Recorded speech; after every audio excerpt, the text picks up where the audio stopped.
Shalom hallelujah praise the Lord.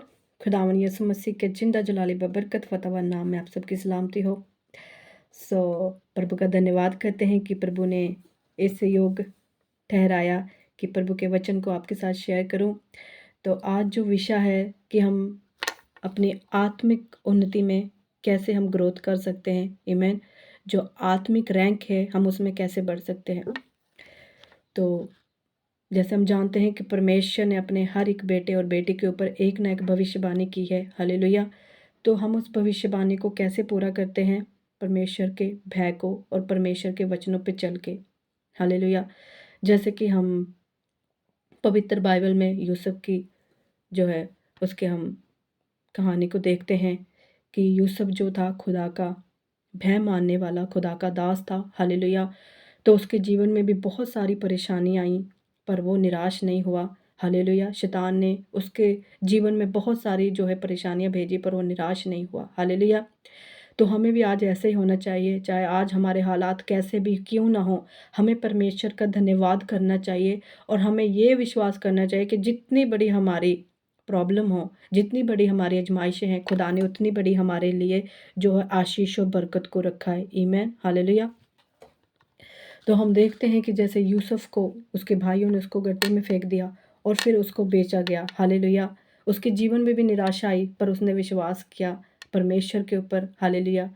कि परमेश्वर ने, क्योंकि आज हम देखते हैं कि परमेश्वर ने अपने हर एक बेटे और बेटी के जीवन में एक भविष्यवाणी दी है, एक दर्शन दिया है, हालेलुया। तो हम उस दर्शन को कैसे पूरा कर सकते हैं? परमेश्वर के वचन को, उसकी वचनों की शिक्षाओं पे चल के, उसके भय को अपने जीवन में मान के, हालेलुया। जैसे यूसुफ, हालेलुया, परमेश्वर ने उसे दर्शन दिया था, उसे विश्वास था कि परमेश्वर उसके दर्शन को पूरा करेगा।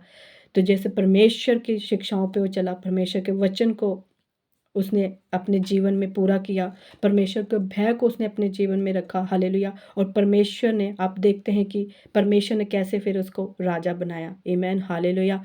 तो ऐसे ही हमारे जीवन में भी बहुत सारी प्रॉब्लम्स आती हैं, बहुत सारी आजमाइशें आती हैं और फिर हम परमेश्वर से दूर हो जाते हैं। हम उसकी भविष्यवाणी पे जो परमेश्वर ने हमारे ऊपर की है, हम उसको पूरा नहीं कर सकते, हालेलुया। और शैतान का काम ही यही है कि वचन में लिखा है चोर चोरी करने और घात करने आता है, हालेलुया।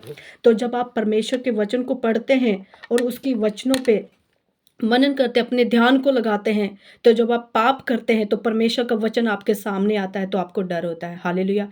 ऐसे ही हमें परमेश्वर के वचन को पढ़ते रहना चाहिए, परमेश्वर में बने रहना चाहिए और परमेश्वर की शिक्षाओं पे चलना चाहिए और परमेश्वर के डर में बने रहना चाहिए, हालेलुया। जब परमेश्वर का डर हमारे जीवन में होगा तो जब हम कुछ पाप करने जाएंगे तो परमेश्वर का वचन हमारे सामने आएगा, वो हमें बताएगा कि ये काम हमारे लिए सही नहीं है, ये काम हमारी बरकतों को रोक सकता है, हालेलुया।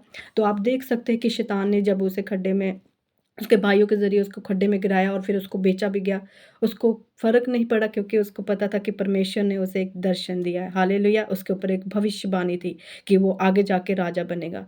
तो जब शैतान की सब नाकामयाब हो गई उसकी योजना, तो उसने यूसुफ को व्यभिचार में फँसाने की कोशिश की, हालेलुया।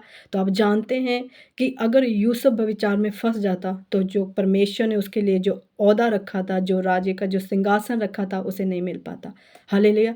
तो मेरे भाई और बहनों, अगर आप चाहते हैं आत्मिक उन्नति में बढ़ना, परमेश्वर की बड़ी-बड़ी बरकतों को अपने जीवन में हासिल करना, उसको अपने जीवन में प्राप्त करना, रिसीव करना, तो आपको भी यूसुफ के जैसे बनना पड़ेगा, हालेलुया।